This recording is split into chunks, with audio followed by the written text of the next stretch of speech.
The Primitive Mind Cure by Warren Felt Evans. Chapter 6. The real and the apparent in thought, or the impossible and contradictory to sense is true to the spirit. The source of all real truth is that divine realm of being which we call spirit. But truth, in descending or passing outward to the plane of the animal soul, is inverted. This finds its analogy in the transmission of light through an intermediate lens, as in the camera of the artist, where on the negative plate, which may represent the lower soul, the image is fully inverted, the bottom appearing at the top and the right side on the left. Thus it is in the descent of truth through the 3 degrees of our being. A glance at our diagram representing the triune constitution of man will make the analogy clearer. This doctrine that our sense perceptions are an inversion of the real truth, and in spiritual things our senses are never to be believed, is the teaching of Jesus and Paul and Plato, and is fundamental in the life of faith. When once established and fixed in our consciousness, it is a truth of momentous practical and saving value. It was the aim of Jesus to raise his disciples or scholars above the range of the sensuous mind to the perception of real truth.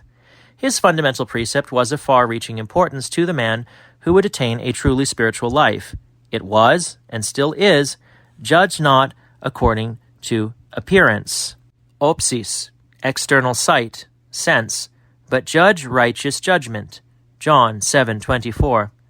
This righteous judgment, or rectitude of thinking, is the Kabbalistic justice, and the Sanskrit rita, real truth, and is identical with Paul's righteousness of faith. For faith is the elevation of the mind above the plane of sense. We walk by faith, not by sight. Opsis, appearance, sense, is the maximum of Paul. 2 Corinthians 5:7. The words of Jesus above quoted furnish the key to a truly spiritual knowledge. All our sense perceptions are fallacious and are to be corrected before they are accepted. They never give us the real truth. This was a doctrine of the Hermetic philosophy. On this subject, Swedenborg says, "Sensual things and those which by their means enter immediately into thought are fallacious, and all fallacies which prevail with men are from this source. Hence it happens that few believe the truths of faith, and that the natural man is opposed to the spiritual, that is, the external man to the internal." Arcana Celestia 5084. All the profoundest truths or truths of the spirit are contradictions. That is, they are the direct opposites of the first appearances, the illusions, the fallacies of the psychical man. Whatever the natural man, speaking from the plane of sense, affirms, we are to interpret it by opposites, and we get the real truth. Just as darkness makes the hidden light of the stars visible and shows us worlds we never saw by day. In order to aid us to rise from sense to faith, it will be well to demonstrate that all our sense perceptions are an illusion or false seeming. Hence, in judging rightly, they are to be contradicted, and their testimony ruled out. To begin with, it is a fundamental illusion that we are in time and space, for the direct opposite is true. That is, time and space are in us as modes of thought and feeling, or subjective forms of sensation, as Kant demonstrated. Time is the succession of ideas in our minds, and motion in space is a change of feeling. In common language, when our feelings are stirred, we are said to be moved. Hence, distance, as it belongs to time and space, is not an external entity or something outside of us, but is in us as a state of the soul. When the scriptures speak of upward things or things above as God and heaven, mountains and hills, etc., they really mean inward things. To ascend into the hill of the Lord and stand in the holy place, Psalm 24:3, is to think from the inner realm of consciousness. The Most High is the divine inmost in man. The power of the highest comes upon us when the inmost divine spirit in us is developed into conscious activity, Luke 1:35. To be endued with power from on high, Luke 24:49, has a similar significance. When the primordial point or central life is placed above us, to go upward is to go inward towards the center. All outward things are in reality inward things. The objective is the subjective. All the properties of matter are only sensations and ideas in our minds. The world is not external only as a sensuous seeming, as Maya or illusion. It is a mental picture. On this subject, Schopenhauer in Die Welt als Wille und Vorstellung says, "The world is my presentation or mental picture, is what I represent it to be. It agrees exactly with my thought. It is my thought. The world exists for me only as a picture and a belief existent in my mind, only so far as it is portrayed by my thought and present to my consciousness."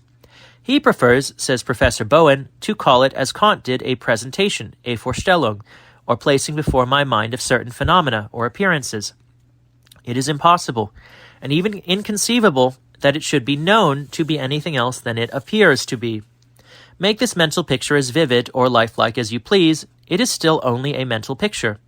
Whatever the ignorant may fancy, or the superstitious may dream, nothing is known to be behind it. It is only an appearance or presentation.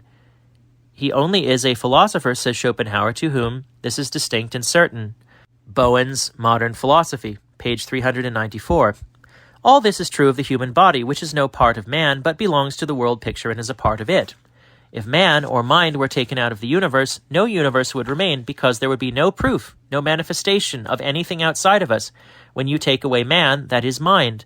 For to that alone the world is, and to that alone can it be shown.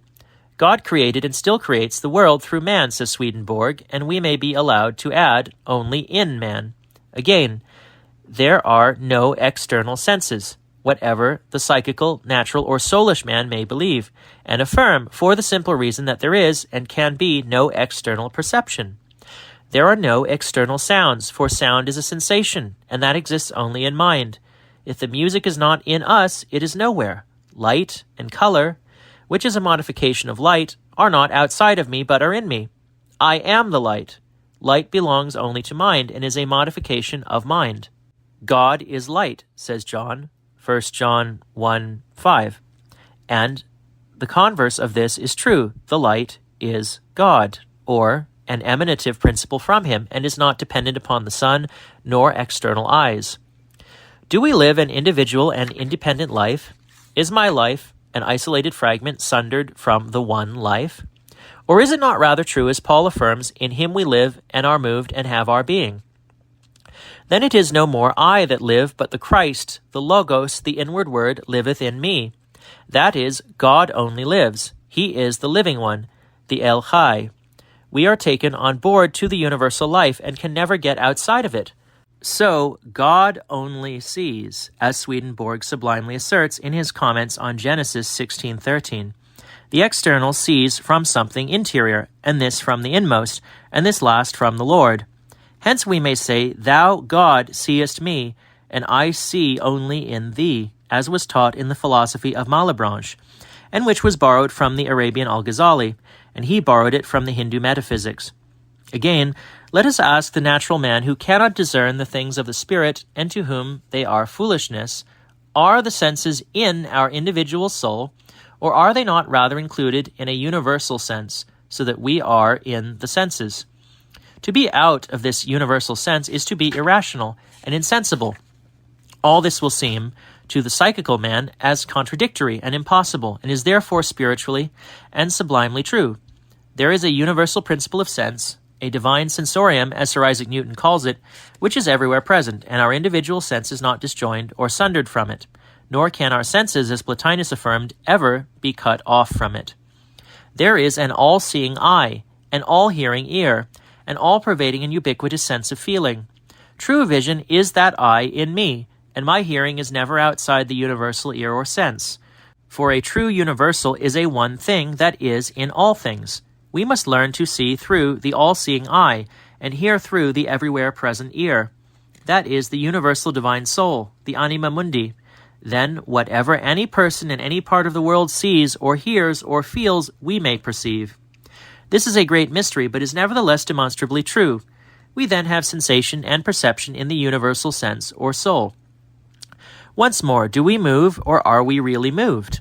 As time and space are in us, as we have shown above, and as all motion must be in time and space, it irresistibly follows that all motion in its spiritual essence must be in us as a change in our interiors, to use the language of Swedenborg, or in other words, as a modification of our thoughts and feelings. Hence, motion in its reality is independent of the body. We may be carried away in spirit, as Ezekiel was to the river Chebar, Ezekiel 3:14-15, or like John to an exceeding high mountain, Revelation 21:10, and visit any part of the world, and not be missed by our friends in the same room. All this is absolutely impossible, contradictory and incomprehensible to the psychical man, and hence must be divinely true. It is only what Paul asserts, that in him we live and are moved and have our being. Acts 17:28. If our life is included in God's life, wherever he is, we may and must be. He shares with the spirit of man in a mitigated sense both his omnipresence and omniscience. Again, it appears to the psychical or soulish man that our knowledge is self-originated and is our own. But such a person must become a fool, as the Apostle says, in order that he may be wise. 1 Corinthians 3:18. Do we know, or are we known? That is our cognition active, or are we passive in knowing? Is not our knowledge shown to us? One thing is certain, that we know nothing that is not already known, and which exists in the universal mind or intellect, with which our intellect is conjoined. Paul, one of the profoundest of Christian philosophers, says, "Now we know in part, and we prophesy in part, but when that which is perfect is come, or the true universal is known, and we grasp the idea of the connection of our mind with it, then that which is in part shall be done away. Then shall we fully know, even as we also are fully known." 1 Corinthians 13:9-12, where he expresses the thought, which it is difficult to reproduce in a translation, that all true and perfect knowledge is a passive reception, or that we know all things in and through the universal intellect, the logos or word, which illuminates every man that cometh into the world. The individual mind is only a mirror that receives and reflects, but does not shine by its own light. A passive knowing is the highest form of intelligence. It sounds like a contradiction to the natural man, and is therefore true to the spiritual mind, that the sense or meaning of the Bible and all good books is not in the letter or the external words, but in us. The book does not in reality enlighten us, but we, as it were, illumine it. The meaning of words is not in them, but in us. Words are only a sensuous symbol of ideas, and ideas are only in mind, and cannot by any possibility be in Bibles or books. The real Bible is the inward word, the Logos, the Christ within. In this inward Christ are hid all the treasures of wisdom and knowledge, Colossians 2:3. And John says of young men, which marks a certain stage of spiritual evolution or development, "Ye are strong, and the word of God abideth or dwelleth in you," 1 John 2:14. And if it is not in us, either consciously or unconsciously, it is for us nowhere. But all this discussion has a practical side to it and is not mere idle and useless speculation. We have seen that the knowledge so-called of the psychical man or mind is inverted, and things are seen bottom side up. We must turn them over and contradict them in order to come to the perception of the real truth. The knowledge of the sensuous mind is only a false seeming, and is never the real truth, or Paul's righteousness of faith, or rectitude of intellectual judgment. In common language, a man says, "I am sick," or in suffering or trouble. This is an illusion as much as when he says the sun rises and sets. His real self, his spiritual entity, and immortal ego is not subject to disease, but this may always affirm, "I am well and happy." To come to an intuitive perception of this and hold to it with a divine stubbornness in spite of the senses and even reason is to reach the summit of faith, a faith that makes us whole. To the sensual man or mind, it would seem less a thing to name or own than an echo overblown from a dream, but is nevertheless an eternal reality. Finally, one of the most impossible and unreasonable conceptions to the psychical or soul man, and consequently one of the most sublime spiritual truths in the universe, is that all pain is a positive good and pleasure in the region of our true being. It is an inner divine good, struggling into a birth in the external range or sensuous plane of our existence. If accepted without opposition, and its outward birth is effected, it ceases as pain and becomes a pleasure. It is then transmuted into a spiritual delight. The highest spiritual development is born of suffering. When we come to a clear recognition of this and can view the pain as an interior good, it is instantly alleviated. Here the whole mystery of evil is solved. All evil or pain is an inward, divine, spiritual good that struggles to ultimate or externalize itself in us, and is opposed and obstructed consciously or unconsciously by the soul. But when, by a supreme act of faith, I can bring myself to be willing to suffer, I then cease from suffering by one of the deepest laws of my being. If it be true that our spiritual entity is the real man, and Son of God, and is by virtue of its divine and immortal nature exempt from disease, then the belief of disease is but a dream, an illusion, a false seeming. Make it appear to yourself that it is so, and thou art freed from thine infirmity. Demonstrate this grand truth of faith clearly to a patient, and he is cured. What men call disease is not disease at all, but only nature's method of curing it. It is a medicine, and not a disease. This is a truth that is capable of an extended illustration.